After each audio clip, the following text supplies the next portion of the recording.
Hello, everybody, and welcome to Honey Badge Radio. My name is Brian. I'm here with Allison, and this is Maintaining Frame number 157. This is the one secret that women never tell their boyfriends. We are going to be. Apparently.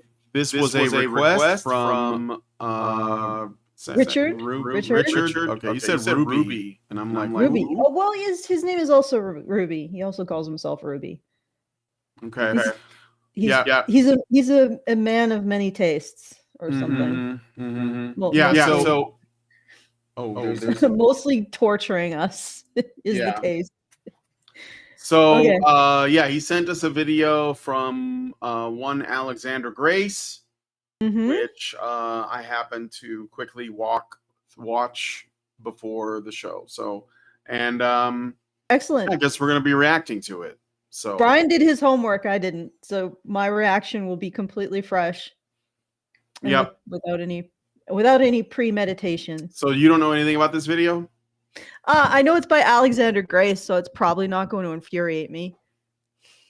I mean, maybe. Possibly what he's responding to will infuriate me. Yeah. But, I'll know his response to that thing will not aggravate me too much. But, before we get into it, I'll do the things. The monthly fundraiser is live now. So please go to feedthebadger.com/support and help us out if you enjoy this content. I think, Alexander Grace, and I think people are starting to wake up to the fact that you have to hold women accountable or we're not going to get anywhere. But it still seems to be a bit of a slog with a lot of individuals. For whatever reason, people are perfectly willing to say things like women hold up half the sky, but when the sky falls down, they have none of the blame. Well, that functionally doesn't work. It's not logical. So, we continue to, as I say, I blame women, and I'm going to continue to blame women until we are as comfortable blaming women as we are men. And if you think that that's something that the world needs more of, if you're just the kind of stubborn, irascible character who believes that, then go to feedthebadger.com/support and help us out. Make sure we can continue to hold women accountable and actually say, maybe men are not to blame for everything. And if you would like to send us a message throughout any unique point throughout the show, if you heard that and you're like, oh my God, I cannot, I as a person of feminism cannot stand what you just said, lady, and I'm gonna blame you for it. You could do so at feedthebadger.com/justthetip. Whatever you want to send gives you a little bit more space to elaborate upon your thoughts, your commentary, and we get the full benefit of whatever funds you send. And you won't necessarily have those funds seized by feminism, or sorry, not actually, that was a slip of the tongue, but it is actually pretty accurate, by YouTube, to go to whatever cause YouTube has, basically enriching the coffers of Google. Let me try to clarify what I just said. Go to feedthebadger.com/justthetip and send us your comments there, because then you'll know that we get them and YouTube doesn't. All right. So, yeah, let's get into this. Oh, okay. Speaking of Super Child, we did get one on Saturday. And I might as well read it here before we get into it, because otherwise it's going to get buried in the, in the morass of all of the other Super Childs we might get today. So for $5, my HR theory lady sent us $5. My HR lady theory, rather, sent us $5 and said, the job market looks like the dating market because women in HR throw away resumes and applications if they get the ick. Yep. Because they look at applicants as suitors, because HR ladies see the corporate life as the world. Women love the corporate dystopia. So thank you for that. And I think that you are hitting on something. Indeed. Yes, quite a bit. So, yeah, well, anyway. I mean, basically what's happened is we are in a tyranny of the teenage girl. That's it. Everything is politics, is teenage girl politics. Hiring in corporations is teenage girl sensibilities. Dating is teenage girls. We have a complete absence of adult femininity and a complete absence of respect for masculinity. So that's the world we live in. But once we hold women accountable, we'll be getting somewhere. So you're right. Okay, let's keep going. All right, let's check out this video by Alexander Grace. This is the secret women never tell their boyfriends. I hate to admit it, I really do, but I need help from a man.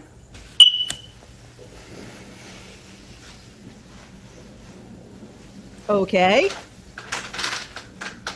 This is extremely... Oh, I should probably be watching. What am I supposed to do about this? She needs a man, not for love or companionship, because she can't reach her smoke detector. This really is modern dating in one video. She doesn't want a partner, she wants a ladder. Wait. I would Yeah, I was about to say, lady, you don't need a man, you need a step ladder.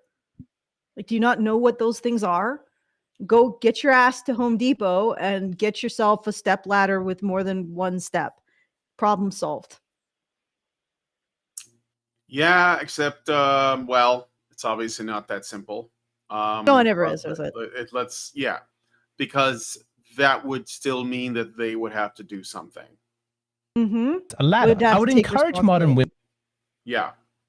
To just stop, take a pause for a moment, and consider, can modern women not see how dehumanizing this is? Men reduced to walking toolkits? Install my shelves, move my desk, kill that spider, be useful, and then disappear. When was it, I wonder? Like, what was the year when laziness became a feminine virtue? I'm sorry, but... What year? The 1960s? Allison left. No, I just went and fixed something. Okay. I had an extraneous light on, so I went and I fixed it. But yes, like when I don't think laziness was ever a feminine virtue until this era. Well, now. Yeah, like it's not it a is virtue. today. It not a virtue. It is obviously a social contagion that's taking out an entire culture. What about the feminine aristocracy of, like, say, the Victorian era or something, where, you know, the time where women could, those women that did not get their hands dirty with work, they could grow out their long nails, they could take hours to put on a dress, they could, you know, essentially just be seen in public. Perhaps that's what it was. Well, I mean, if you're looking at actual history as opposed to just imagined history. No, I mean actual history.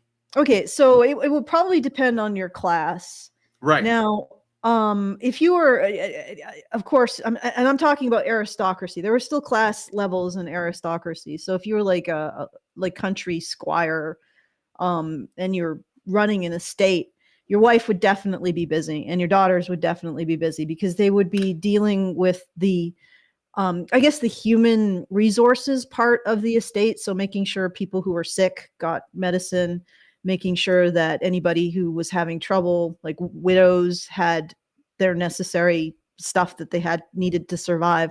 So they were taking care of people. So they would have been very busy, and they would have been arranging the household, making sure that ran efficiently.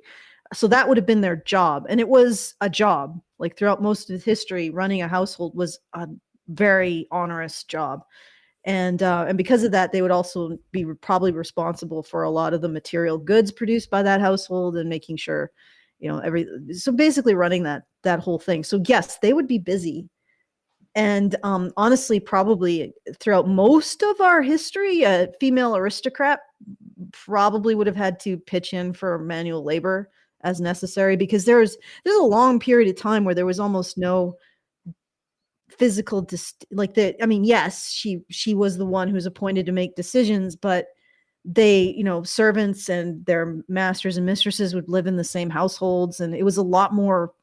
It took a while before there was these huge divisions, and it was actually the Industrial Revolution that created a lot of the really stark divisions. Yeah. Because that now things could be done and houses could get bigger.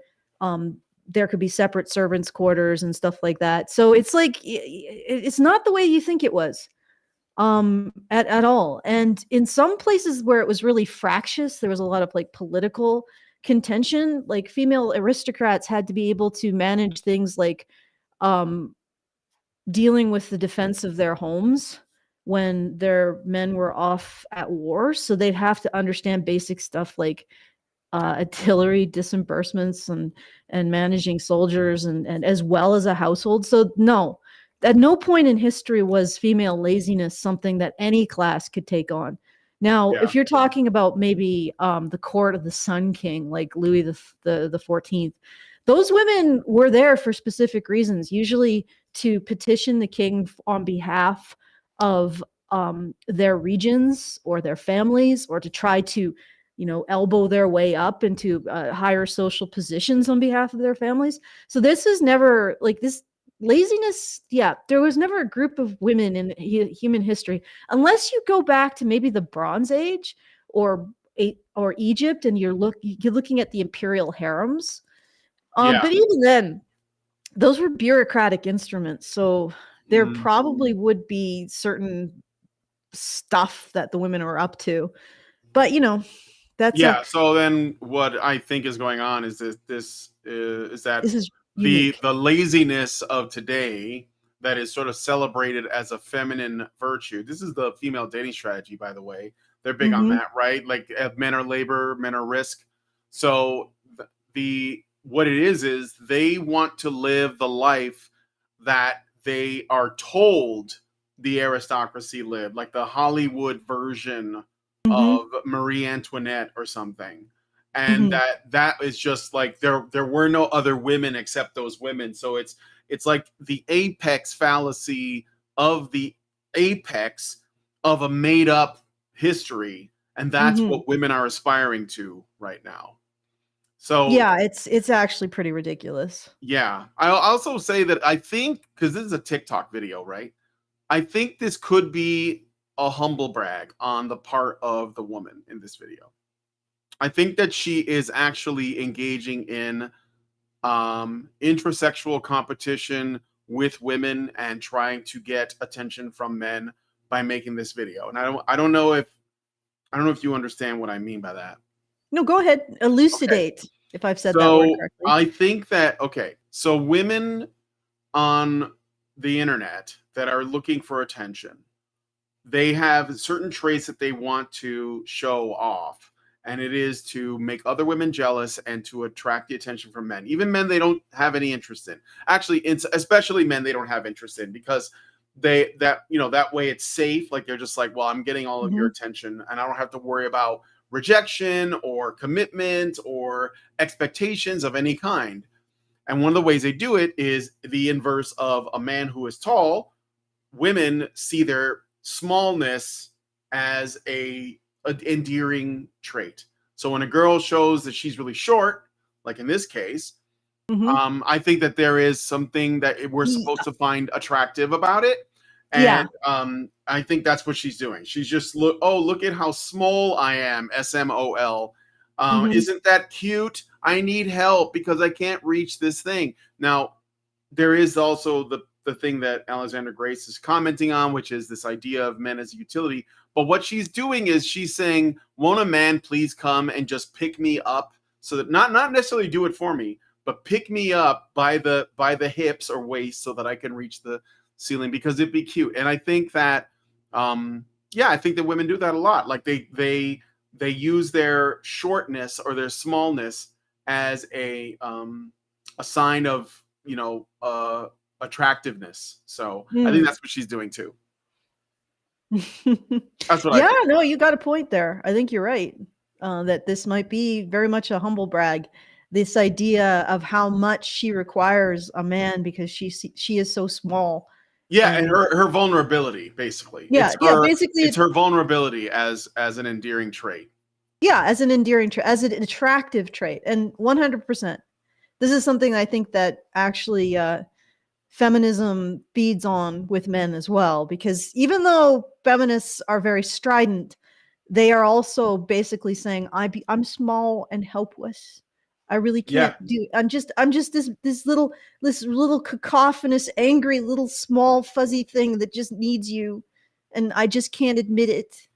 And they use it on men because men want to sweep in and help them. Yeah. So that's why they say kill that spider. It's not that a woman couldn't do it, but if she says kill that spider, a man's gonna be like, I got this, like they will sweep in and do it. So they get to be the hero, and she gets to look vulnerable and attractive. So Yep. No, I get exactly what you're saying, and I would agree that can be very much a humble brag. I'm just thinking about one of the last videos that I did in which I said that women aren't as physically strong as men. They can't really go toe to toe with them, which is really funny because feminists at the same time will say, well, women can totally be soldiers and police officers, but then they'll turn around and say, but domestic violence is always something that, or not always, but for the most part, all men are the ones who do it, and that's what's important to focus on. And it's like, well, if the domestic violence of men is more important, doesn't that sort of suggest that women are more fragile or more incapable, more physically incapable relative to men in the most intimate circumstance? Like, and so how can they possibly go toe to toe to men with men as soldiers and police officers if they can be so easily cowed by men physically and emotionally? How are they going to control not just the men who presumably have affection for them, but the men who are criminal and want to bulldoze through them in order to continue to do their criminal activities?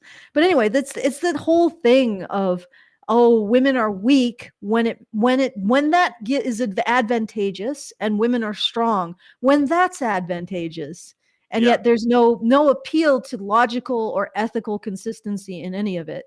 And I just wanted to point out, because I was talking about how women are not capable of going toe to toe with a man. And there was a woman in the comments, and she said, but you look so robust. You look like you could, and I'm like, I know what you're doing.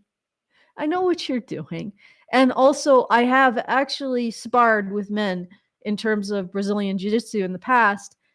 And no, I can't go toe to toe with a man. Like, I know that.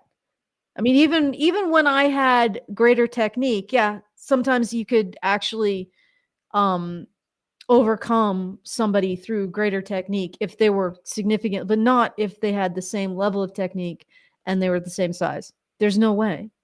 There's absolutely no way. But the whole idea was that she was delivering a stealth insult. She was saying, "Oh, you're a strapping woman. Like you could totally take a man." And that's actually that's supposed to be devastating to women, is that you are not this dainty little thing that requires constant supervision and assistance to even get through your life. Well, that's why they celebrate like 100 pounds soaking wet, like girl bosses in movies that look feminine but like act like men in every other respect. But a woman who is actually, like closer to at least what is reasonably realistic, they want to shut down by so like it's okay for women to behave like men, but not for women to be like men in like a real sense, right? It's only got to be this sort of like, I don't know, in whatever cherry pick method that they have in mind. Like that, that new movie, Ballerina, I think it's called The Ballerina. It's like a spinoff of John Wick with Ana de Armas. Apparently it was, because Ana de Armas is this tiny little, gorgeous woman that was in like the Blade Runner 2049 movie. And she's supposed to be like this badass girl boss, but the movie completely tanked. Nobody watched it. No, I think that people are basically sick and tired of that. It's like it's beyond a trope. It's just like a dead cliche at this point. And I think that some people are angry about that. So but anyway, really, angry that movie didn't do well. Because it's what I'm saying. It's symbolic of this strange I don't know, fixation that people that feminists in particular have with women that act like men, but not women that male that but still looking like women, but not for men's pleasure. It's just all over the place. It's all over the place. Well, but it's interesting. Yeah, it's a combination of vulnerability and it's the trope. We do it because it's emotionally satisfying. Because you see this vulnerable woman, and then she kicks ass, and it's just this shocking twist. Except it isn't anymore. It's actually it's like denying it's like a way of subverting the male gaze. Like, so you bring a vulnerable, attractive, very feminine, delicate looking woman, but she's like, absolutely deadly, and usually two men. So that I feel like there's some sort of like twisted inversion happening. So yeah, twisted inversion. But yeah, and the other thing is that they don't really act like men in terms of wanting to see themselves in terms of protecting and providing the opposite sex for whatever weaknesses. The qualities that they consider to be typically masculine, which is essentially just aggression and competition and violence. Yeah. And they do all of that in the most crass and sociopathic way possible. Exactly. Yeah, because yeah, okay. Let's play some more of the video.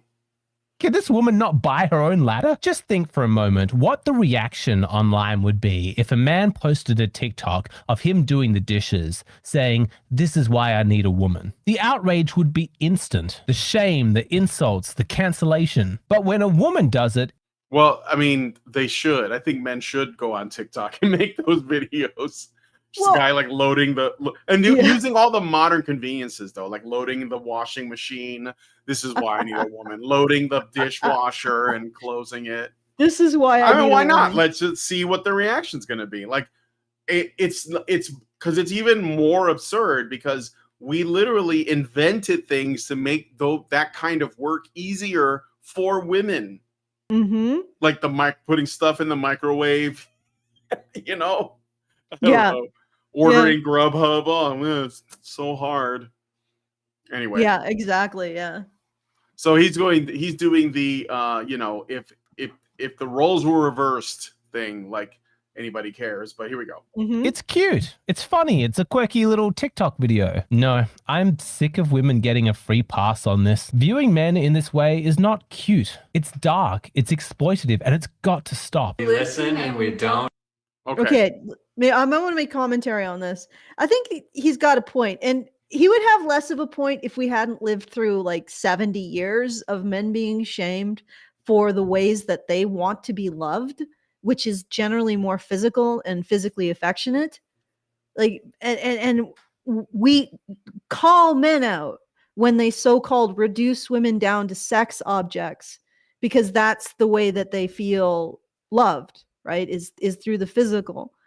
But we don't call women out when they reduce men down to service objects.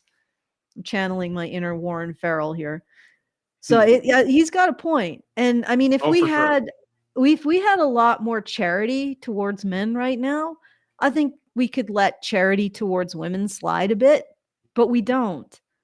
And that's the big thing. Like it's what I want to point out. It's time. I'd be like, it would be great to go back to being charitable. But the problem is now people will say things like, "Oh, you're not being charitable to women, right? You're not extending good faith to women." And then you'll point out, "Well, we don't extend good faith to men." And they'll say, "But we shouldn't do that either." But they only come out to complain when it's not extending good faith to women. So it's almost like we need to be very, very not extending good faith to women right now as a consequence of women not extending good faith to men. Otherwise, don't think it's ever going to end. Like, do you see what I'm saying? Mm-hmm. Mm-hmm. Yeah. Okay. Yeah, good. All right. So this one they said we listen and we don't judge. This one will probably infuriate you, Allison. So brace yourself. But let's let the whole thing play. Don't judge. Remember when I knew you for like 4 days and you helped me move my apartment and a couple other guys showed up to help me move too? Yeah. I was going on dates with them too. I just invited everyone I was dating at the time to help me move my apartment. There was like 3 dudes that I was all dating. We don't judge. I was hoping you move against my competition. It was just like casual dates here and there. We don't judge. Slap that fucking. I'm holding that in for like 2 years. It feels good to get that off my chest. I don't know if I'm just. Okay, I gotta get in here. I'm actually more pissed off at the guy, to be honest. Look at that freaking happy smile on his face, because he won, right? Well, you won for now. She's already established the kind of virtue that she has, or the kind of attitude she has towards men. She basically strings them along with sex in order to get stuff out of them, or her companionship. Maybe she wasn't slutty, which almost makes it worse. So it's like, yeah, that's your future, dude. Does she consider her relationship with you to be serious, or just serious right now? Like, and what the reason why I judge him is, you can almost expect it from women, but I don't know. I find this inability to sympathize with other men, because there's 2 guys now who she used. Like he can make himself feel better by saying, "Oh, I was the there's one who more. won." There were like I think she said it was like 3 other dudes that helped her move. So there was like 4 dudes. He can sort of make himself feel better because he was the one who won, right? This is what I'm Well, saying. I think that's I think that's the suggestion by what she is doing. Is she's saying, I did this, but it's okay because you're the best. I chose you. And what he's supposed to do is take that and say, oh, good. Well, and that works on a lot of guys, like to know that they came out on top and won. But yeah, I mean, it's hard for them to see like what else is going on. Okay, but here's the thing. You came out on top and won in this weird competition that she was constructing. How do you know you're still not in a competition with guys she's not even talking about to you? How do you know you're still winning here, now that you know that this is how she frames her relationships? And he's grinning about this because he doesn't see the axe is coming for him, because he's marinated in one good man syndrome. Mm-hmm. He thinks it won't come for him because he's the one good man that won. Like, and it's infuriating. And this is why I guess I'm judging him more. It's because he has absolutely no consideration for the other men here. None. And people will be like, oh, why does he have to? Well, because where they went, he will probably go. Right? And this is what he's won. Well, this is the prize he's won. Yeah, I'm willing to bet this is haunting him now. I hope it is. Well, he learned about it in that moment right then and there. And I think there was, usually with guys, they don't react immediately. They just sort of like internalize it and then they think about it. And again, he's on a video on the internet, probably doesn't want to come across as irrational. So, but I'm betting that this is haunting. It's like he's playing this over and over in his head ever since. And of course, she thinks because, well, the rules are we don't judge. So it's done now. You're not allowed to judge because I said so, which is childish. But it does seem I'm betting that guy is haunted by this. It should be a huge wake up call. Yeah, he's on video. He can't become aggressive while they're on camera because that's going to make him look worse. It's going to make him look like an abuser. Like basically, she holds all the cards here, right? So. Yeah, and honestly, she should be groveling an apology for that crap, because she has demonstrated that she uses men to get things, probably by stringing them along. She has constructed this competition. Oh God, what a punchable face this woman has. Like she's just a despicable human being, and she feels entitled to it. And she may have a qualm, but she reveals this during this do not judge thing. If she actually had appropriate qualms and an adult sensibility of responsibility and ethical behavior, she wouldn't do it now. She would have said, hey, I have this really humiliating thing that I did, and I can't believe that I did it, and I'm really sorry. She would do it privately and she would accept his response and whatever he needed to do to process this. But we don't have a sense that this is actually really fucking sick. Mhm. Like if this guy turned around and said to her, "Oh yeah, that time that I took you to, I don't know, Jamaica, I actually took 3 other women. Yeah, and I was fucking you all in different rooms of the hotel, and you won." Yeah. I thought your hoo-ha was the I tightest. thought I thought you were the least awful. Yeah, well, I know that's what you wanted, but let's actually compare it. You Don't know, judge. your boobs were firmest in your butt. Yeah, I mean, if I do it again and you actually come out on the bottom, guess what? I'm gone. But for now, you got the tightest goods, so I'm going to stick with you. And how would the internet respond to that? You know, and Well, this is, they and I probably know call this for him to is. be thrown in jail. They probably call it rape, honestly. She says that she was just dating them casually. Is that? I mean, these guys went and helped her move. How did she mean casual as in coffee dates, or casual as in, you know, bareback, behind the bleachers, casual? You know, Who knows? who knows? There needs to be more information. Yep. Well, And of but the course, thing is, now he just has to, like, he can't. Now that this is out there, that she said I was, you know, these guys that helped move, they were all guys I dated. Which I bet if he was there, he might have even gotten a sense of that, right? Because if all of those guys were dating the same chick at the time, and they all said I will help you move, then they probably all thought that they had a chance. And then they all got there, and there was like 2 or 3 other dudes that were probably all like similar types because of her tastes, and they were probably looking at each other like, dude, how do you know her? But they didn't ask each other because there's like another, you know, like, I don't want to come across as insecure, so I'm not going to say anything. I'm just going to keep my head down and do the move.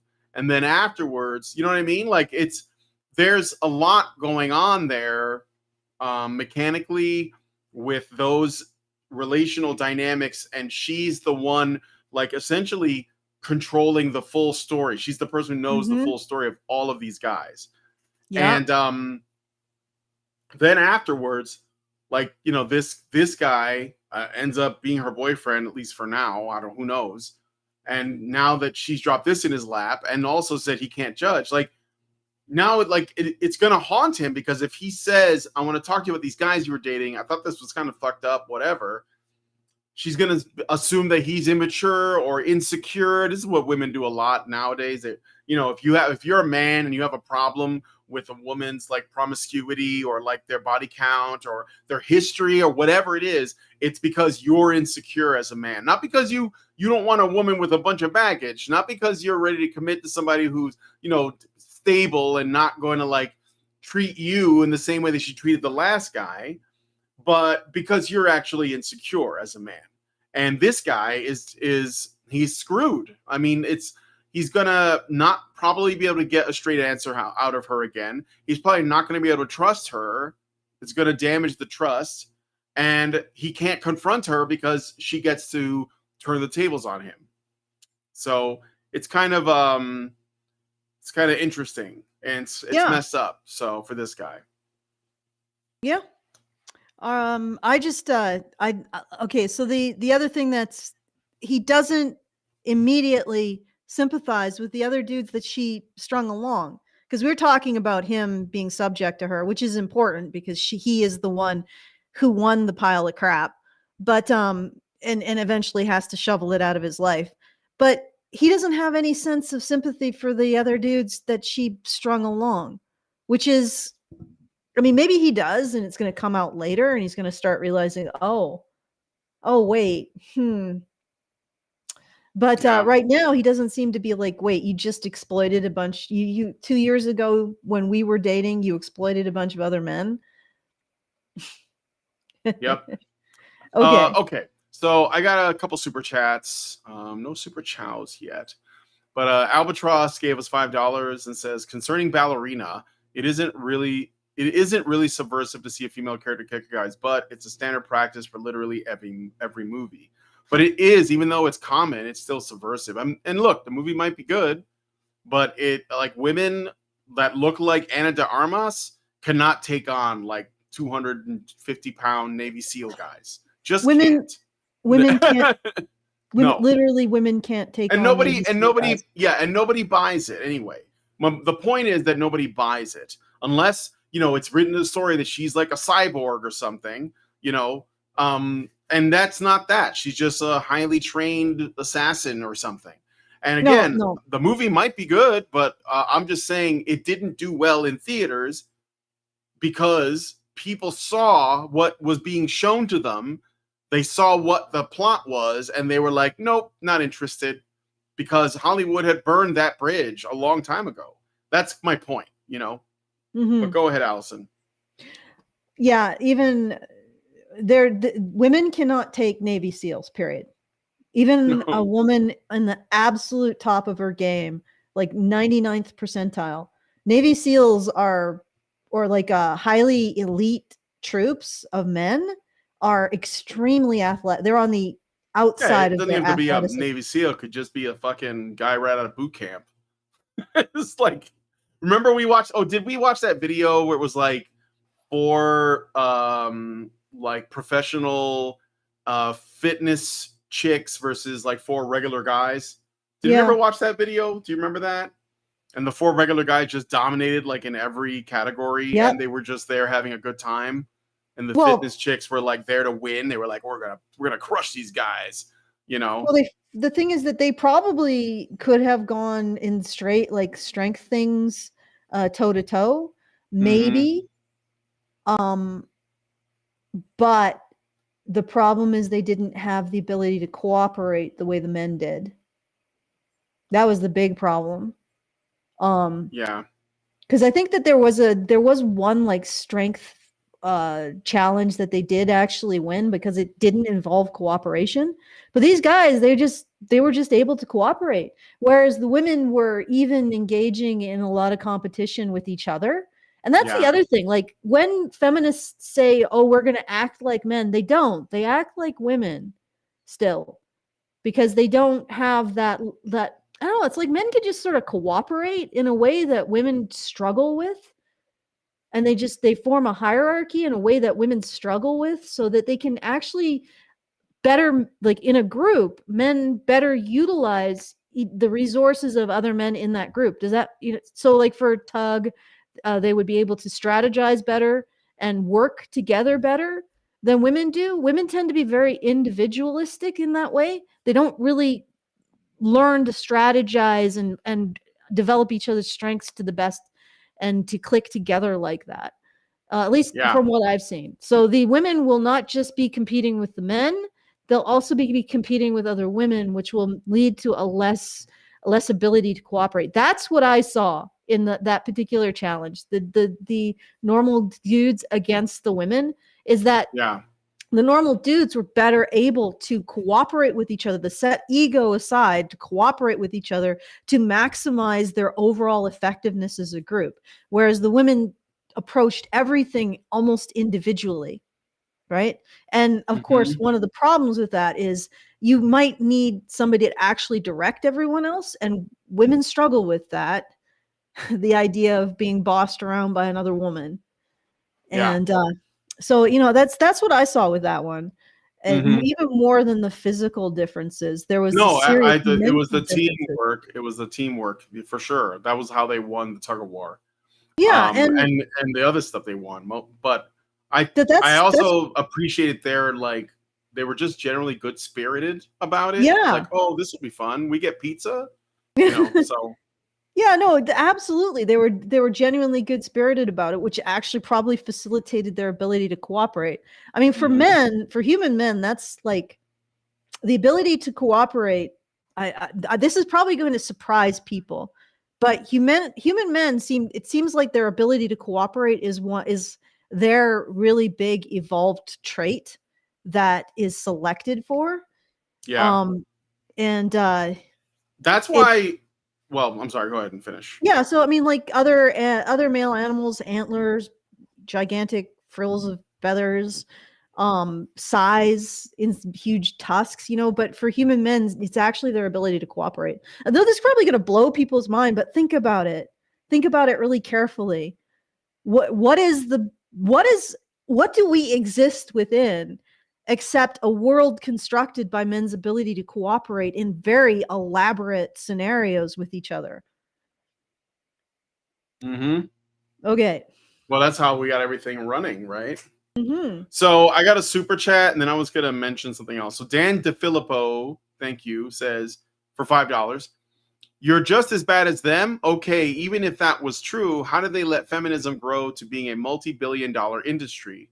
Who's they? I don't know. Who's I just read the you? super chat. I don't know. But he was quoting somebody else who said, you're just as bad as them.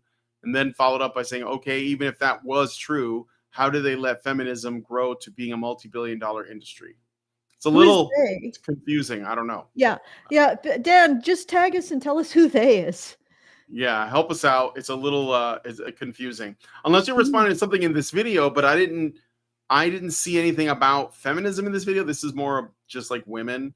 So the other thing I was going to say about the cooperation thing, that's why I think, there was a meme going around for a while that was like, could 100 men defeat a gorilla? It was like a gorilla versus 100 men. Do you remember that meme that was going around? And everybody was saying, I don't know what people landed on, but a lot of people kept saying that the gorilla would obviously win. But I think they were leaving out the main thing that human men have that gorillas don't. And that is the ability to work together. I was like, I don't even know if I don't think you even need 100 men to beat a gorilla. I think you can do it with maybe like half a dozen. If they just plan it out. Like if you're just throwing hands with a gorilla in a fucking coliseum, okay, that's probably not going to work out.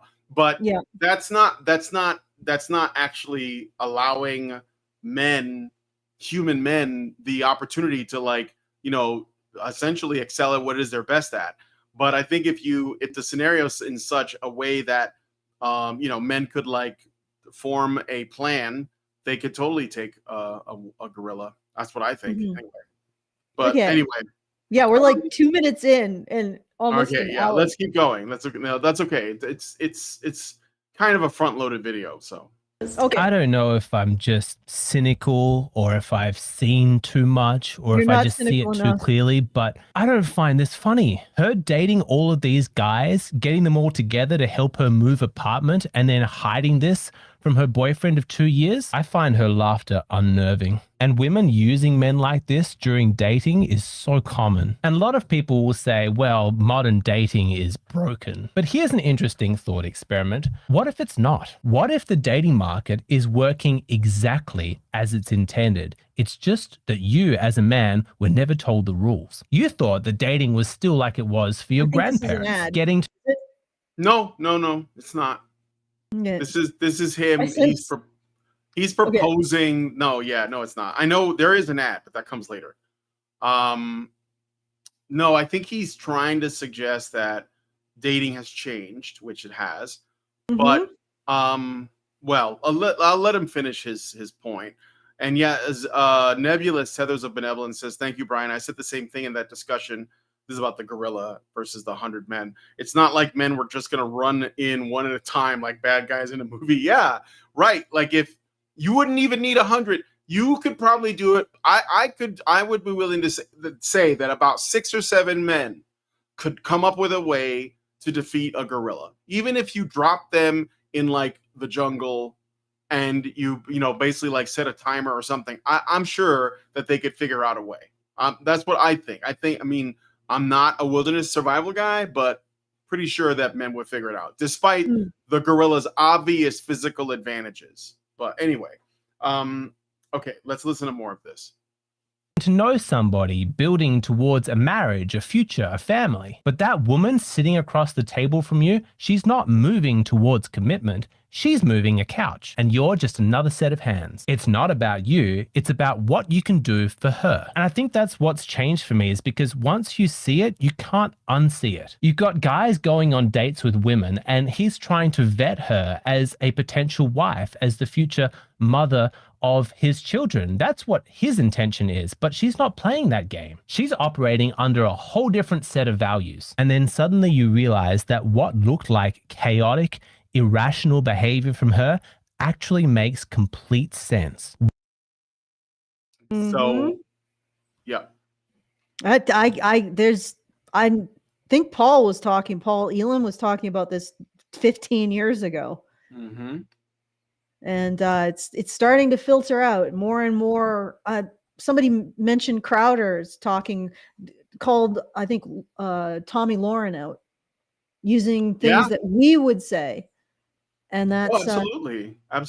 Our talking voices are totally getting out there. That Tommy Lauren thing where she was like, the pickings are slim and all of that has not gone over well with the internet. Like that modern, because she is just a feminist, like I've been saying. You know, she can put an R next to her name. She could claim to be a conservative, but she isn't. She's a feminist. She's just a feminist from the fucking 90s. So what? Because she's still operating under this. It's the whole, like, what can you do for me? What have you done for me lately, Eddie? And so, it's that whole weird argument I had over me being a pick-me, and I realized that the women who are in this mindset, who see men in terms of what they can get from them, and they fundamentally do not understand the mindset of, okay, what can you do for men, as opposed to what can men do for you. And I think that's the big dividing line. It's like there's these women who just cannot conceive of doing anything for men, even if they're Republican. For whatever reason, they think conservatism or Christianity, if they're Christian, is about how they can be served, rather than like it's a set of morals that other people have to do and that they can gain the fruits of, but don't apply to them. This is what I've seen. And it's that dividing line is the mindset between how does this benefit me and how I can be of service. Right? How others can be of service to me, how men can be of service to me, how can I be of service to men? How can I be of service to my community? How can I be of service to God? Whatever you want to say. And there's this dividing line. And it often seems to fall down on whether or not a woman is willing to take responsibility or offload it onto men. Right? And this woman is not deserving of a marriage. And he's absolutely right. Men are going into this trying to figure out if these women are deserving of marriage, and these women are going into this thinking about dating itself as like a replicator, like a giving tree that they can just get things out of in the immediate. And it's like, it's almost selecting for women who are completely useless when it comes to marriage. Like, you don't want to be married to women like that, because the instant that the relationship demands anything of her, she's out the door. Like the feckless swine she is. Okay. Yep. So what I'm getting from this is that, the female dating strategy, that's what this is really. It's just, I think it's not, I was going to say it's toned down, but I just think it's covert. So because look, this isn't about love. This is his graph. It's about convenience, clout, validation, and money. And when you look at female dating strategy content, like Manifestel, for example, very popular. Very popular channel. This is what they're after. Women. The only difference is that Manifestel puts it front and center. She's unapologetically forward and honest about it, whereas the average modern woman is not. And so, that's the thing. So anyway, let's play some more. Yeah, thank once you wake up for being so honest. Yeah, it is true. To her true agenda. That is what we're going to talk about in this video. But first, I want to tell you. No, here's the ad. I'm going to skip. Okay, all right.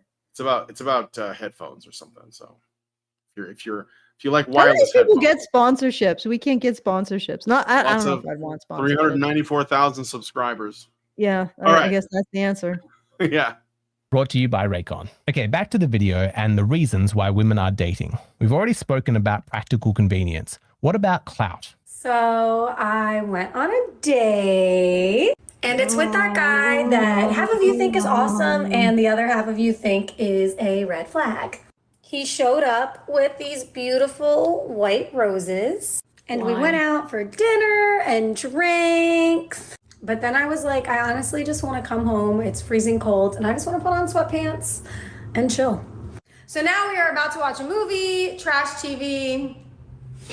It's round 2. What do you think out of 10? It's so... So this is about clout, right? So she made this Why? video. This video that she made is for the women who watch her.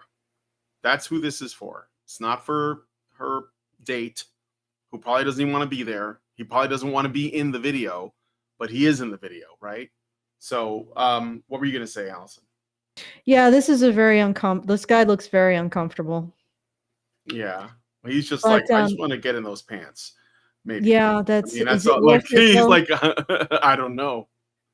All right, but let's play the rest of this. It's round 2. What do you think out of 10? It's so hard to watch. She doesn't want you. She wants content for her Instagram. You're not a man, you're a prop. To women like this, men fall in the same category as like handbags and jewelry. You're just there to enhance her image, to sell the illusion of being this girl who's like desirable and worshipped. Yeah, she loved the flowers that you brought her, but not as any symbol of commitment, but as proof of her appeal. You as the man, you're wanting connection, but she's just harvesting you as fuel for her ego. And that's why she never asks you questions about you, but she lights up the second it's about her. I pity the men who haven't figured this out yet. Women like this, she doesn't want him. She wants the feeling that he gives her. She's not interested in building anything real. She's just wanting validation. All right. Allison? Yeah, that's pretty much it. Yeah. Like I don't even know why. I mean, I guess I if it were me, I wouldn't touch her with a 10-foot pole. But I hope if he does just want to smash, I hope he smashes and then never speaks to her again. Well, she'll just again it'll work in her favor because it's just clout. That's all it is. It's like look at the guy I bagged and look at all the stuff he's done for me. And now I want you, the audience, to rate him like you're like a reality TV star, like a game show host. It's shallow. I mean, ultimately it's shallow. And I don't know, maybe that guy is shallow too. Maybe he's just like, fuck it, you know. But when she, you know, the thing is like, you know, I know that the wall conversation is not comfortable, but she's going to get to be 30 and that this is not going to be as reliable. Like the men are not going to be calling all the time and they're going to be, because men, a lot of them are just looking for, they just want it simple. They want to find a woman that they love and then get married and have kids and be done. Like they just be done with it. Right. And these women are playing games and they're like, you know, making it like I don't know. They're trying to get other women to experience FOMO, you know, the fear of missing out. And I think that's affecting them. Actually, they become so consumed with trying to get other women to be jealous of them that they forget what they're doing. Like, why are you doing this? I love when these men think I'm being for real on Hinge. Babe, I'm not here to conversate.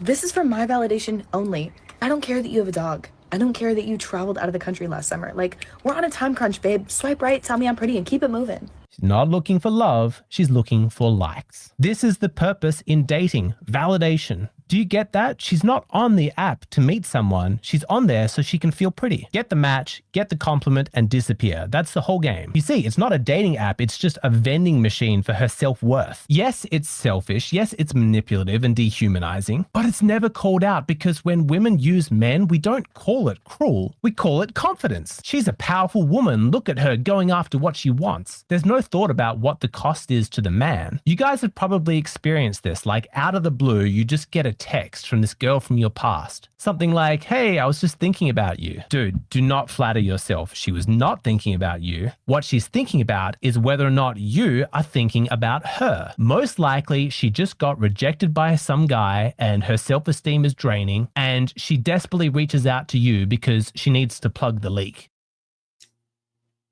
I knew a guy, I'm one of my very old friends, had a female friend who was exactly that person. She never went out with him, but she always kept him around to use as an emotional tampon when some other guy would like break her heart. So, and he would not listen to me when I said, dude, she doesn't actually want you. She needs like a security blanket, and that's what you are. Hope springs eternal. A hot mess. Yeah, I get it. It's hard, but yeah, it's not good, you know? And it's a waste of your time. Like, that's what if you start seeing like that, women like that waste your time when you could be like making some progress, looking for somebody else, then it just becomes a lot easier for you to walk away. So anyway, yeah, well, honestly, what's going to happen? Like when the likes and when men aren't going to tolerate this shit anymore from them, because that's like that first woman who was using that guy as a prop. Yeah, she's getting close there. What happens then? Right? What happens? Exactly. And why would you expect any sympathy?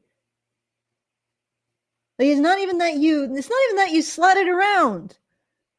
It's that you manipulated men. You used them as props in your own little story of you. And incidentally, what distinguishes you from any other woman? Right? Like you are sort of, I mean, she wasn't model attractive, but that's really what it is, isn't it? She wants to feel for a moment that she's living a life as a model. Mm-hmm. You know, and you're not that attractive, right? What distinguishes you? You've never developed anything. It's like this rot has gone from women who are like really attractive, and not every woman who's really attractive has this rot. I've known some very attractive women who are very nice people, but they have the capability of accessing the rot more than women below them. And it's gone from like the top attractive women rotting in this way, or having the access to be able to rot in this way. And now we're at like fours have the ability to rot in this way. Mm-hmm. Because of the desperate need for the men desperately wanting a sense that they have any worth or value to women. Ugh. Yep. But you don't. Right. These women can't give you worth or value. You're not going to find it with them. Yeah, I think the current model for dating right now, especially online dating and like apps and stuff, it's an unsustainable mess. And well, I think that people are going to like try to figure out a better way, maybe an older way. So, but anyway, that's It's about her. You were never a person. You were just a fix, craved by a validation junkie. Woman logic is that although I don't want to date him, I want him to want to date me. Like, even if I don't like him that much, I want him to be like downright, absolutely, tremendously down bad over me. Like, I don't care. I'm gonna need him to want to get on one knee. And I wouldn't say yes, but I'm gonna need it. Is this not absolutely repulsive? Yeah, it is. Like this affect of contemptuous sneering? Like, when did this become this is like bog standard for these women? They all look like some goddamn villain, but they're not as interesting. Like, you know, you could forgive the contemptuous sneering, my dear, if you had a volcano lair. But you don't. Right? If you had secret plans to irradiate all the gold vaults in the world, but you don't. You're a basic, boring human being. who is even more basic and boring than that, because you've never cultivated anything. You've never been called upon to do so, or called upon yourself to do so. Like, snap that sneer off your face. You're just a dumbass. You should look like a dumbass, an average dumbass. You don't have a secret volcano lair. You don't have secret nukes. You don't have a secret army of, I don't know, cloned super soldiers. You're not the head of a cybernetic empire. What's with all this smug contempt? You're just an average, an average in looks and average intelligence human being. Mm-hmm. Like, lower yourself. Anyway, okay, I'm done. She probably has this is downstream of lots of interactions with other women online that are gaslighting each other into the stratosphere, to the point where they have they're completely divorced from reality. But anyway, let's go back. These women need to stop stealing supervillain culture. They got to start being honest with each other. Stop appropriating. Stop appropriating. Yeah. Stop appropriating the culture of supervillains. You're basic. Yes. Okay, let's play. Basic is I wouldn't fine. say yeah. As long as you know it and live, and you just be basic. Just be happy with own that. it. Own your basicness. Yep. It's okay. It's okay to be basic. Yes, but I'm gonna need him to do that.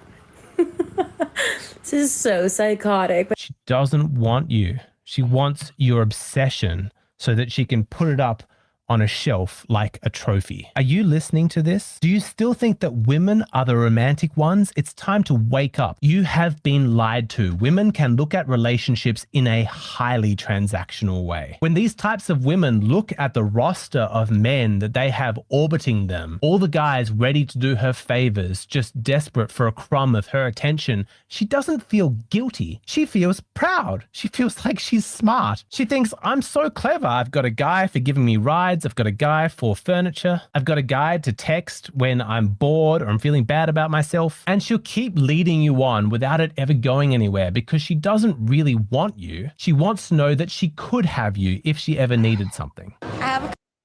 Okay. Yeah, but here becomes the question. How many women are like this, and how do you differentiate between them? Like, you can talk about this, you can keep identifying the problem, which is what Alexander Grayson, I don't have a problem with that, because I think a lot of people are in that stage of waking up to, oh my, what is this? What I went into the dating realm, I wanted a woman, and all that's available are swamp goblins.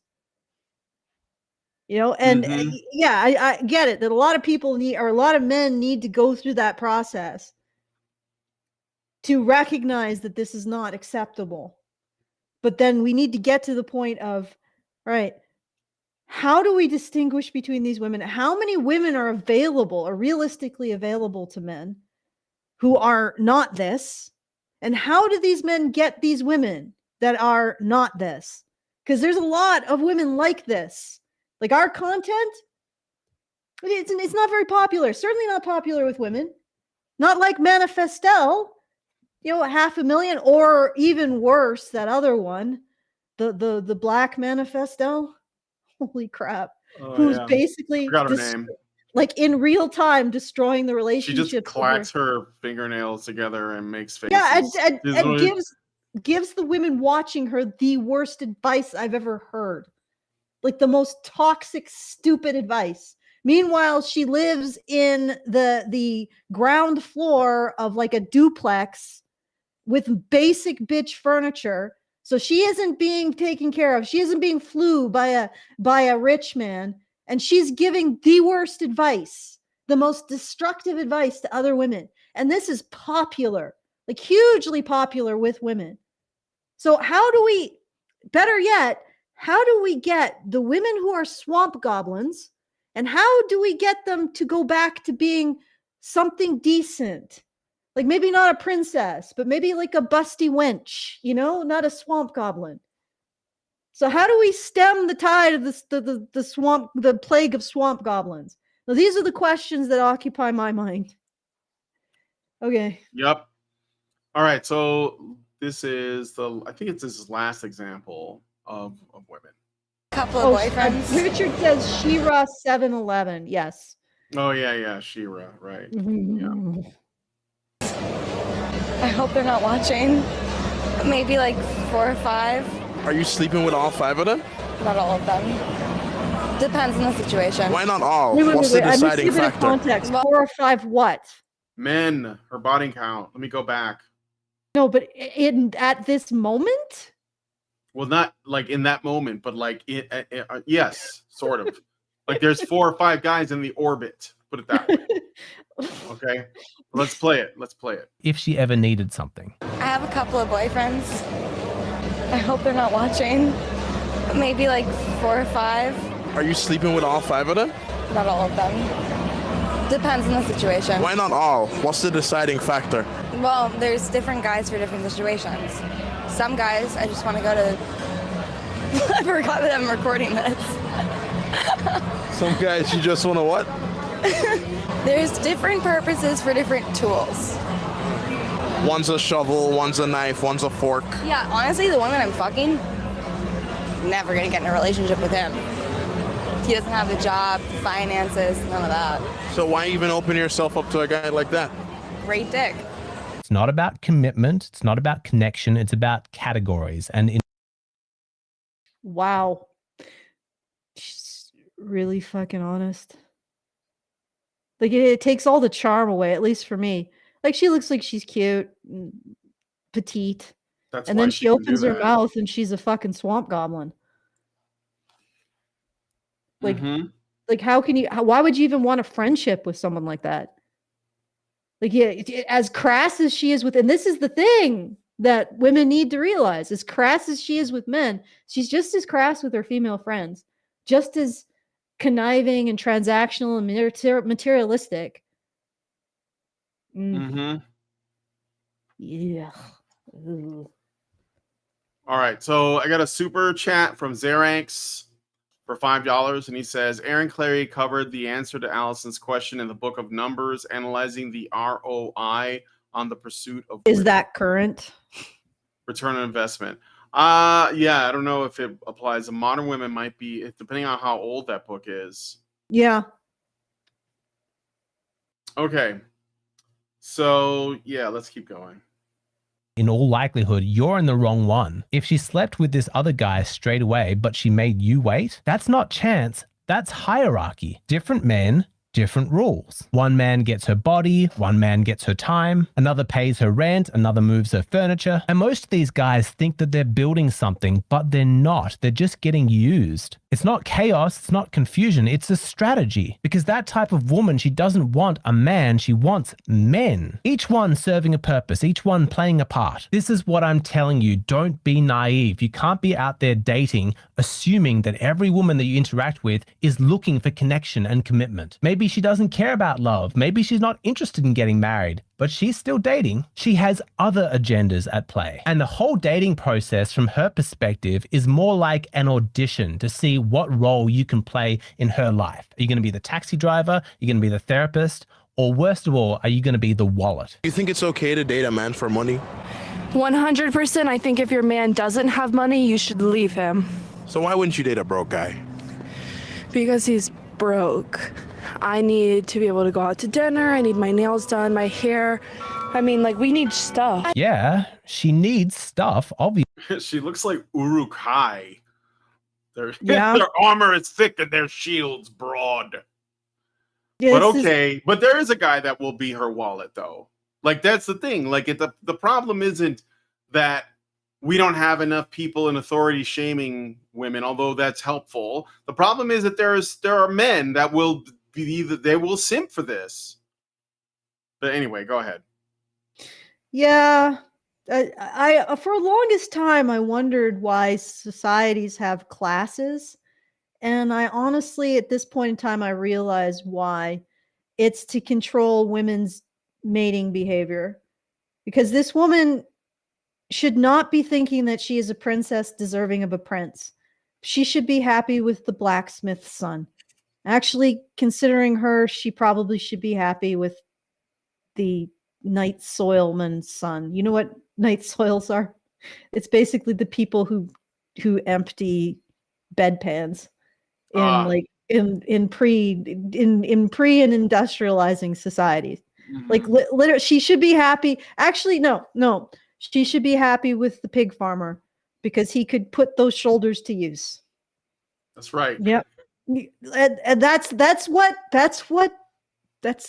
we had classes in the past, so that women knew that there was an upper bound to what they could expect in terms of their partners, right?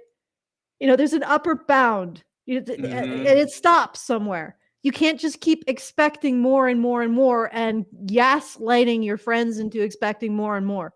There's an upper bound. So she gets the pig farmer, the woman before maybe gets the blacksmith's son, et cetera, et cetera. And maybe the woman with the fine clothing before that gets the son of the merchant, right? Everybody sort of knows where they stand and what they can actually aim for.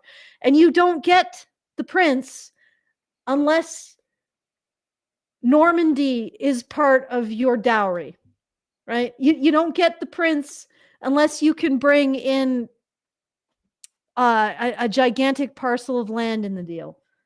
Yeah. You just don't. You don't get the prince unless you're a gigantic landholder, right? Or you have a lineage going back to, I don't know, 11th century Scandinavia. Who knows?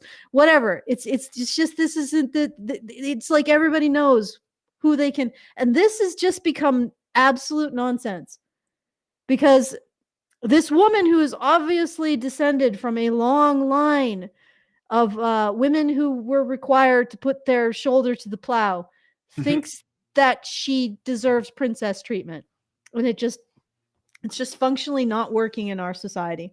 Somebody has to realize that they're just a serf.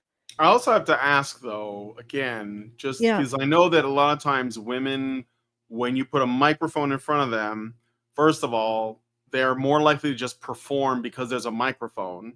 Yeah. But also perform because they're there with a friend. So I have to wonder, to what degree is she performing for her girlfriend, and because this guy put a microphone in front of her face and she's like, now's my chance to go viral. What can I say?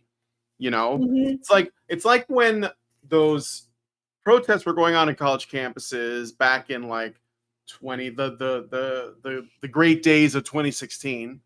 And there were all the college campuses, the stuff going on at like Evergreen and Yale and whatnot. It's not about creating a space, a safe. It's not about creating a space. It's about making a home here, that kind of thing. And they would control the grounds. It was at Evergreen College this happened, and they would take over rooms, and they would sit there and protest endlessly. And I remember there were points where they were basically allowing anybody to come up and take the microphone and say stuff, and every woman had to try to top the person who came up before. It was almost all women, but it was like they were, you know what I'm saying? Like they thought it was improv night, and they were like, well, the last woman told her horror story about her experience, her oppression on college campuses. Now it's my turn. I'm going to top that with an even more horrible story. And that's just how it always goes. Like you just watch, especially college people, they're always trying to top each other on stuff. And you start wondering, like really early on, I'm like, I think you guys are full of shit, but you have a chance to like be the center of attention. So you're going to take advantage of it, make the most of it. No, I gotcha. It's like the Scotsman. I had to go to school in the driving snow uphill both ways. Yeah, and there's no penalty for like even like saying the stuff that this woman is saying, because it is considered. The thing is, we don't consider it shallow when a woman says, "I'm not going to be with a broke man." No. We consider it like, oh yeah, she's going to get that bag while holding on to her own bag. We see it as empowering. We see it as, it's like TLC, right? I don't want no scrubs. It's basically that. So yeah. Okay, are we done? Or I do we think have so. to? Let me just play the rest of this, and I think we're done after this. Obviously, why aren't women embarrassed to say this stuff out loud? Where is the shame? What happened to this culture where men aren't partners anymore? They're payment plans. Is this what the original feminists had in mind? Like, are they looking at this modern generation of Oh, women good who Lord. see escorts and sugar babies and think that that's empowering, like that's something to aspire to? Is this what they had in mind? Men, please, do not fall for this. Probably they'd be more disgusted by how many of these women are having sex with black men. Let's be honest. The original Well, I mean, it suffragettes depends were on a how little- far back you go. But Yeah, in let's terms keep- of like the disruption of the dating space, 100% they meant to do that. Yeah. Yeah, Like, I yeah. think so. You did these? I'm guessing that Alexander Grace never actually read Radical Feminism. He's in probably academic circles. one of those feminism used to be good and now it's gone Yeah, bad. it was never good. Yeah, It no, was I know. literally feminism is the vector by which this attitude in women that they have to be of service to nobody but themselves came into the world. Like, and I mean, there was elements of it beforehand, but it's sort of organized all of that nasty impulse into one gigantic psychotic movement. Like, there's always been impulses in women that they exist solely to be served. Right? You can see that in like some of the court romances in like the 1600s, right? Even prior to that. But it codified into a political movement in the form of feminism. And feminism is like this, as originally coined by Charles Fourier, feminism is basically society is in service of women. Women are not in service of society. Women are not in service of God. Women are not in service of family. All of that is in service of women. Supposedly, this is makes evolutionary sense, except now I think now that we've done this experiment of reorganizing society solely in the service of women, now that we've done this, and what have women decided is their ultimate right, which is to terminate the next generation, right? Maybe we can finally conclude that this is not actually evolutionary. It doesn't make any evolutionary sense. It's not healthy. And when societies actually invest in centering their morality on women's benefit, and if anybody who's thinking that oh God, that woman's totally out to lunch, let's just look at the UN status on or the report on the status of women, right?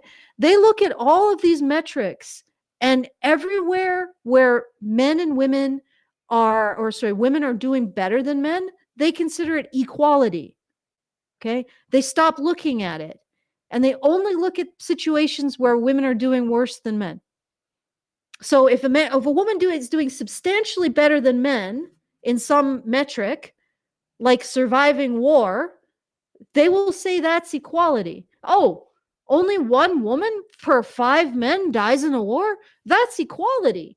But if women are doing worse on another metric, like being refugees, fleeing war, that's inequality. Oh, there are 5 women for every 1 man who's a refugee, survivor of war, fleeing war. That's obviously women's oppression. So yes, UN Women demonstrates amply in how they look at things this idea that society only be judged by how it benefits women. Only and ever be judged by how it benefits women.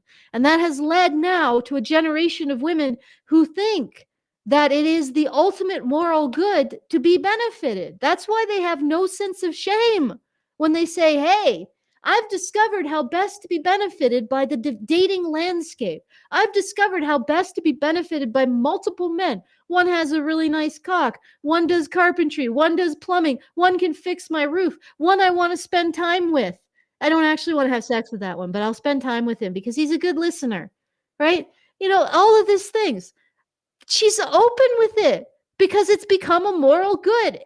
Alexander Grace is just behind the times because he never noticed that that's what feminism was teaching women. Literally, that the only moral good is their benefit. Even though for some reason, as women have internalized this, they've gotten more and more miserable.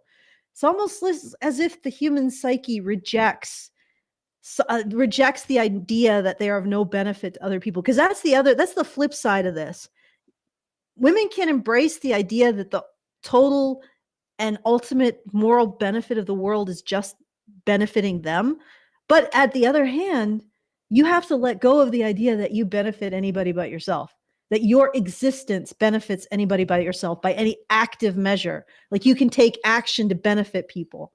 Well, I guess you can invest in this notion that you benefit everybody by simply existing, and that they are morally obligated to benefit you because you simply exist. But that's the thing. Like Alexander Grace is like, oh, is feminism from way back when looking at this and judgment? Oh, is this the equality that we want? Yes, this is exactly what they wanted.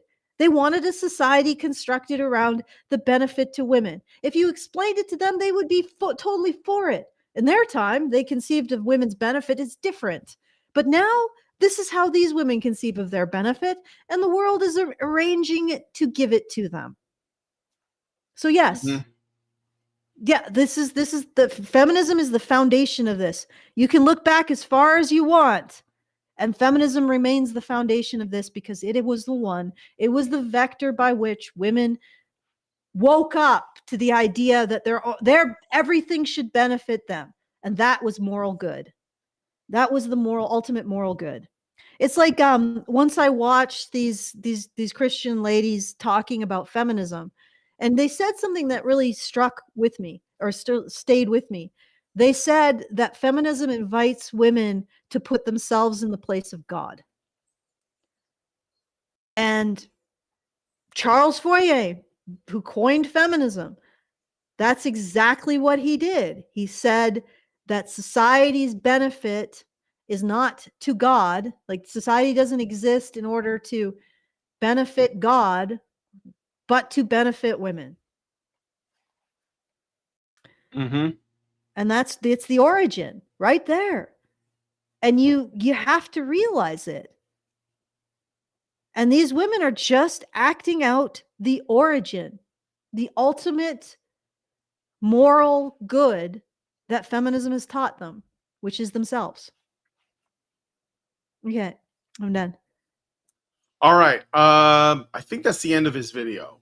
I think he's basically explains that he's going to do his, because what he normally does is his videos are like, 12, 15 minutes long.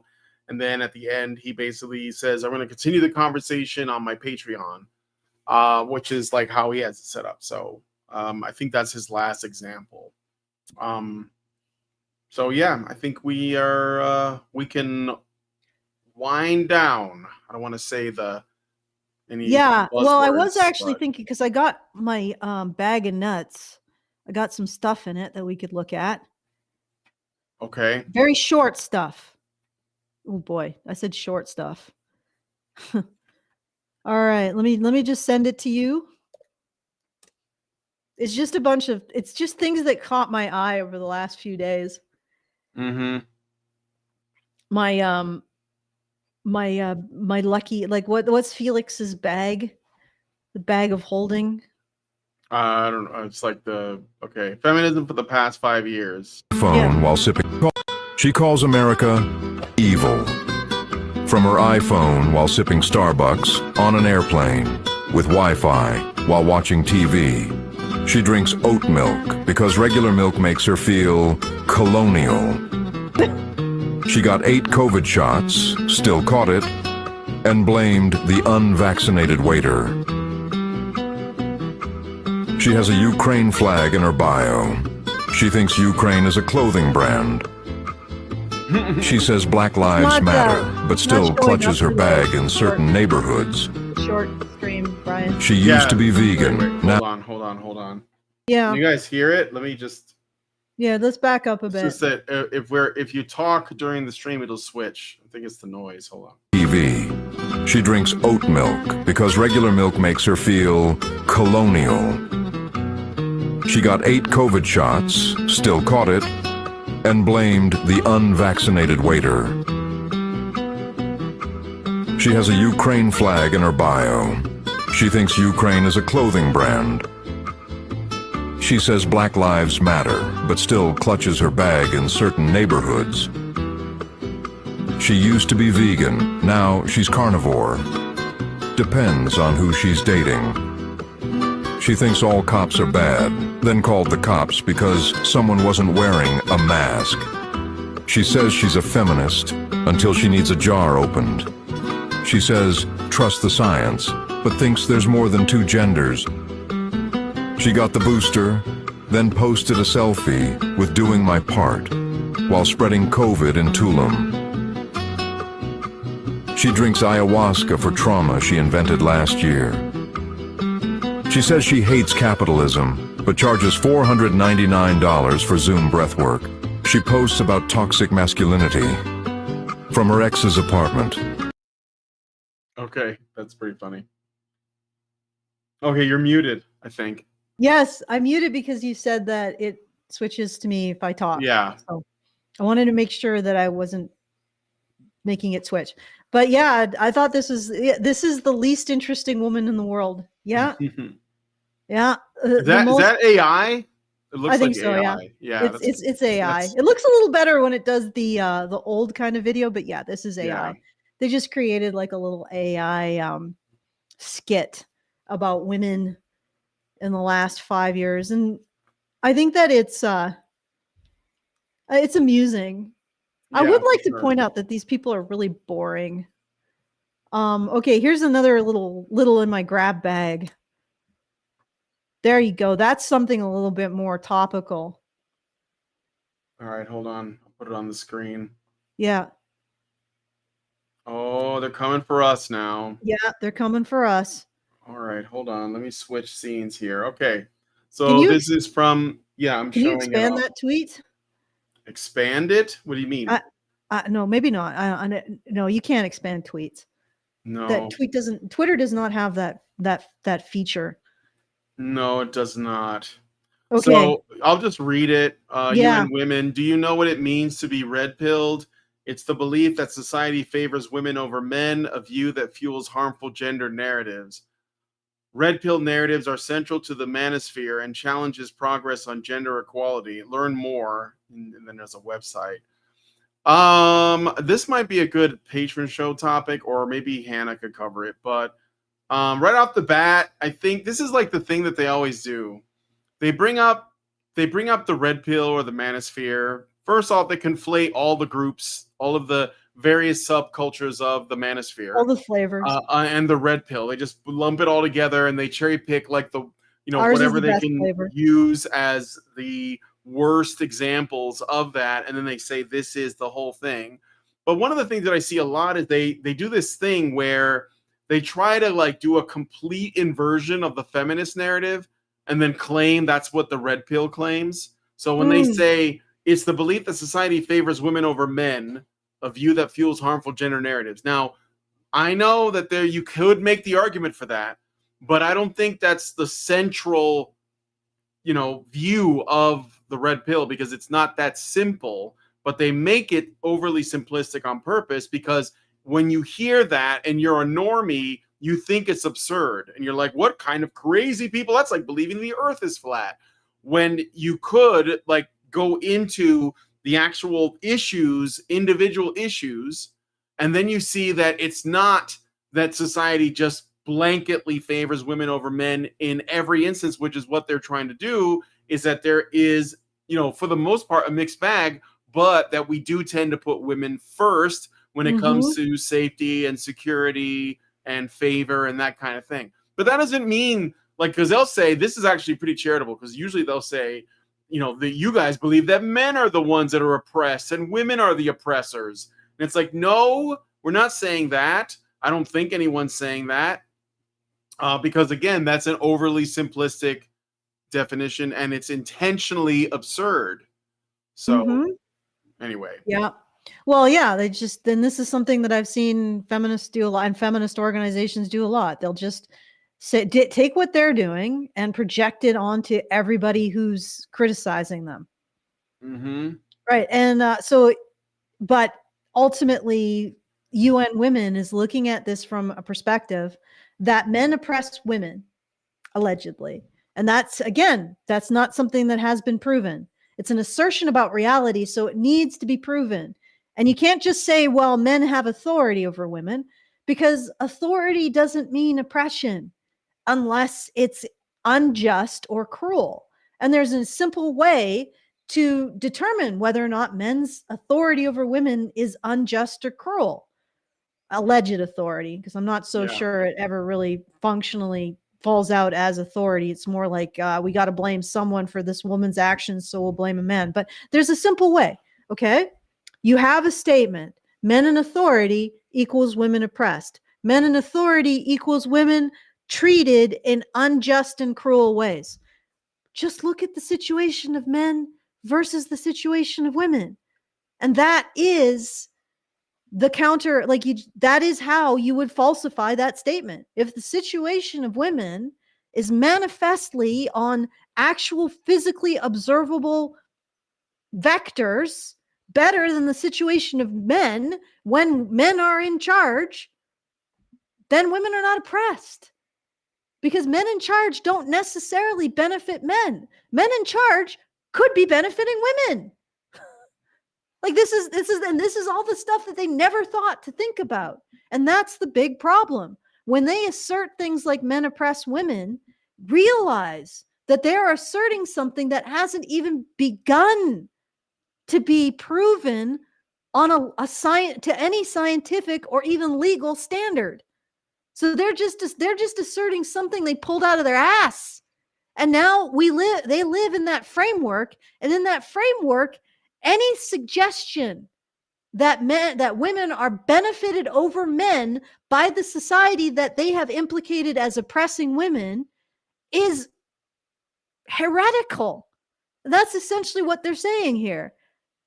You are heretical for questioning our unproven assertions about reality. And there's a lot of unproven assertions about reality that are just flying around. I don't know if you guys have noticed that lately. And how all the political landscape is sort of fallen out. But okay, I'm going to get the next one in my little grab bag. All right. Just a second. I need grab bag music. No, you don't. Just get it. I don't? Okay. No. All right, here we go. This is something. All right. Yeah. Hold on a second. Is it a video too? Yeah, it's a video as well. It's a little Twitter video that you can expand. I'm pretty sure you can expand the video. If I do, it'll fill the whole screen, and I have it's not a whole screen because I'm using 3 different monitors so I can look at all of the various chats. So okay, all right. Well, do as you must. I can't do it. I can't do it that way. Yeah, just say all you can't do it. Let's do go to the video. As you will. Yeah, it's fine. Let me just play the video. Hold on. It's toxic for men and women. One thing I can't watch on TikTok is girls teaching other girls, never settle for less. Here's some money, here's a bag, here's some shoes. Look what my man got me, look at my bedroom. And what they're doing is preparing you to be dissatisfied with whatever your partner brings to the table. Constantly teaching you the most inauthentic way to create a marriage. And you're going into relationships and thinking, how come we don't do pranks on each other? Or how come you don't decorate my bedroom on Valentine's Day? Wrong role models 24/7. So it's preparing you to how to be dissatisfied, how to be uncomfortable, and how to look for replacements in your marriage. Yes, 100%. She's got it. Yeah. This whole society arranges itself to make women dissatisfied. But here's the thing. Women think they're getting something out of this. But if you're perpetually dissatisfied, the end of that dark, wet, dilapidated road is a pit of misery, because you will have pushed away anything that could have made you happy. Right? She's 100% right. This is a woman who actually gives a crap about other women, because those dating strategy women, they do not. Yep. They get a thrill out of destroying your potential for happiness. If you're a woman listening to this, those dating strategy gurus, those female dating strategy gurus, they get a kick out of destroying any potential for happiness. And don't give me this crap that they're equivalent to male dating strategy gurus, because I have never heard a male dating strategy gurus, some guys I used your techniques and I found this really cute woman who I've fallen in love with, and we're planning to have children, and we're going to buy a place out in the country, and we're going to raise chickens, and she's going to homeschool, or she's going to have a small business, and we're planning our life together. And I know for a fact that she doesn't have 5 men stringing along because, we spend all of our time together. And you never see a dating guru say, oh, so she's just cute, huh? Just cute. You're really going to settle for that? You're going to settle for just cute? You're not going to go for a perfect 10? You're not going to go for a supermodel? I think I wouldn't do that, dude. I wouldn't do it. Like chickens, a farm out in the middle of nowhere, and a cute woman who loves you. That's settling. Have you ever, could you even imagine a male dating guru doing that to one of the dudes that he's never. And yet this is what I see from the female dating strategy. I literally listened to She-Ra 7 tell this woman who had a male partner who was going through engineering school, hadn't completed yet, engineering.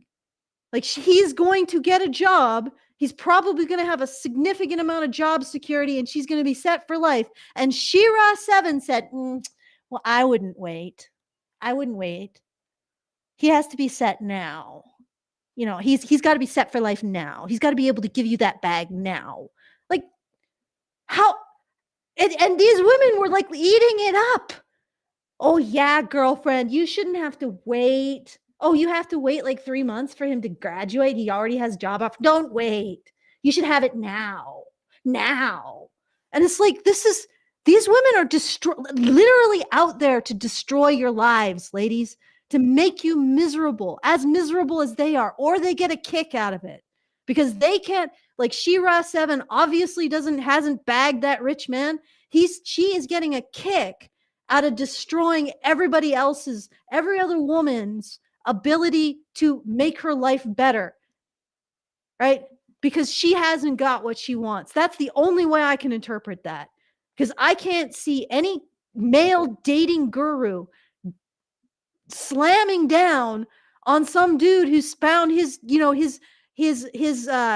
sweet 6, and he's going to get married and have kids with her out in the country. I can't see any male guru saying, no, you should hold out for a perfect 10. No, that any male guru would probably take that and be like, can I use you as a testimonial? Like, that my techniques work. And here you have She-Ra. Like, the woman is at the precipice of winning, as a woman, getting a dude who's going to make good money, going to have job security. And She-Ra is inducing FOMO into that woman in order for that woman to destroy her life for some fucked up reason.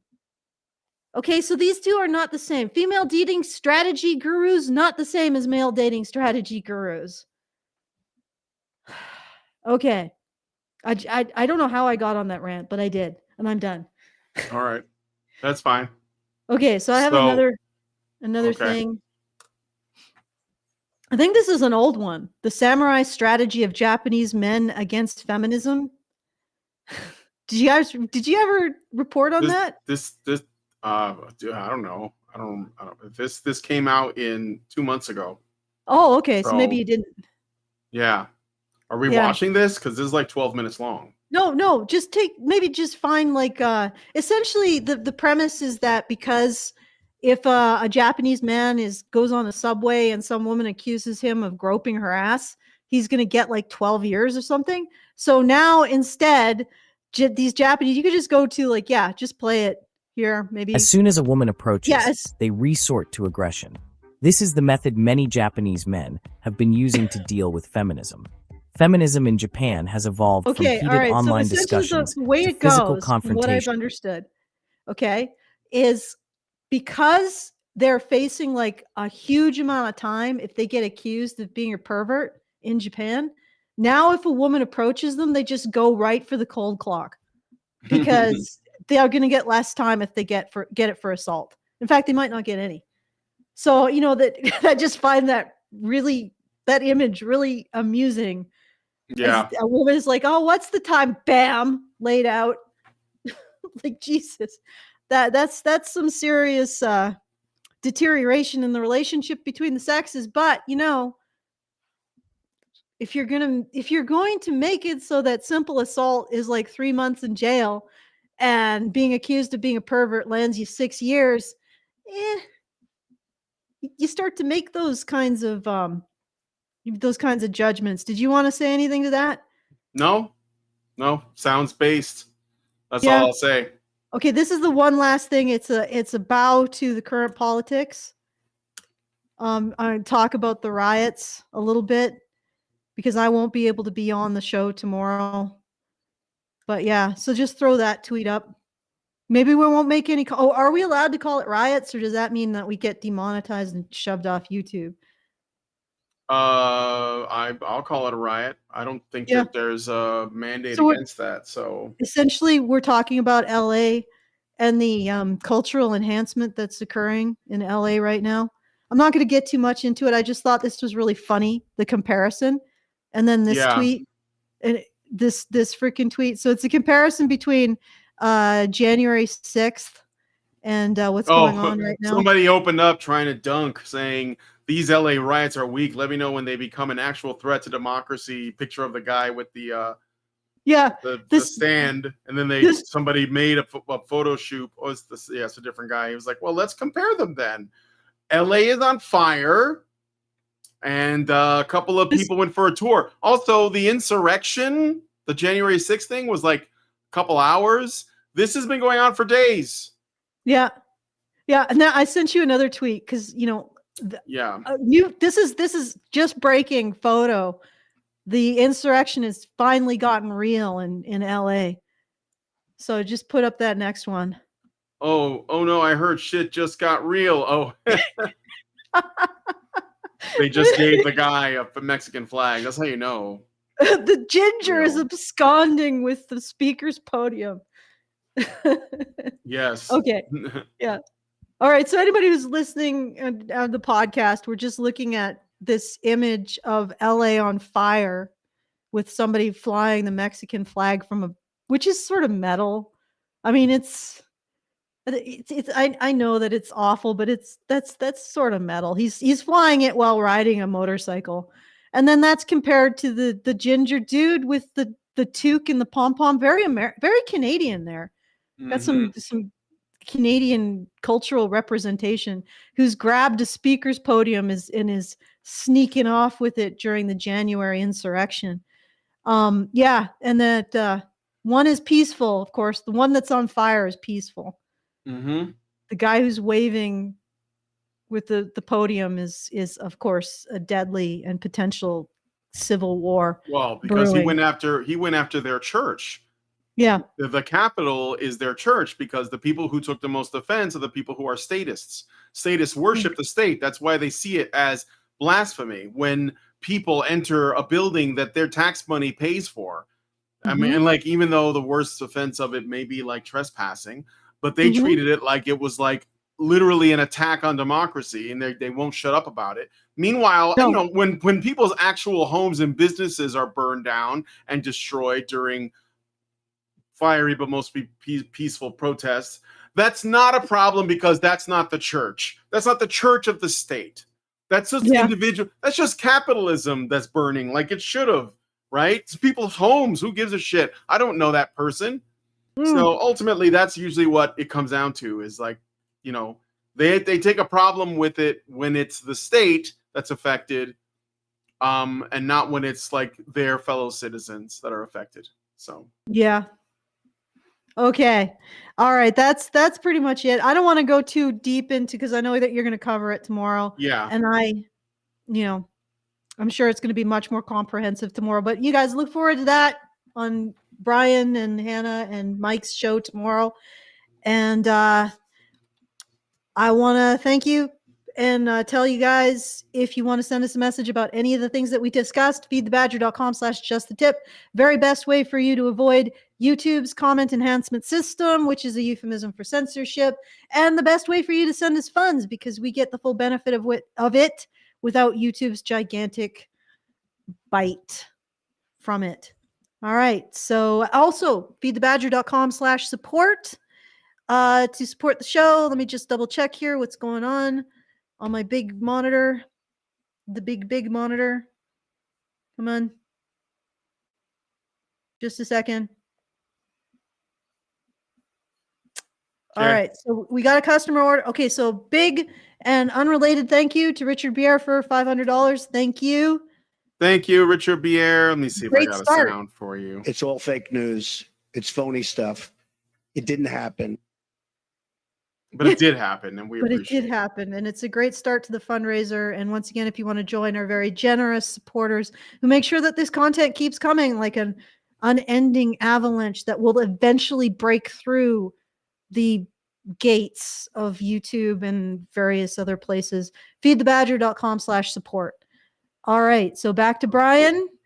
All right. Well, if you guys like this video, please hit like, subscribe if you're not already subscribed, hit the bell for notifications, leave us a comment, let us know what you guys think about what we discussed on the show today, and please share this video because sharing is caring. Thank you guys so much for coming on today's episode of Maintaining Frame, and we will talk to you guys in the next one. Men's rights activists are machines, dude. Okay? They are literal machines. They are talking point machines. They are impossible to fucking deal with, especially if you have like a couple dudes who have good memory on top of that too. Holy shit, you're fucked.